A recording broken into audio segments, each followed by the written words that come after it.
så har vi lige været ude på vores første sejltur. Og vi har sovet hele weekenden i båden for første gang.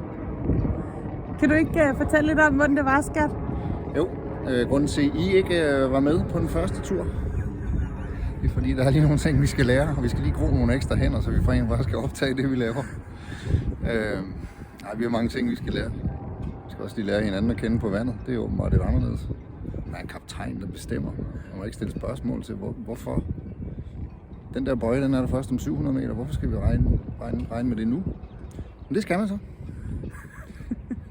Så men næste gang, eller når vi gror en arm eller to, så kommer I med. Og den rejse med at lære en masse på vandet og lære en masse om hinanden og vores båd, den glæder vi os rigtig meget til at tage jer med på. Det var det for den her gang. Hej hej. Hej hej.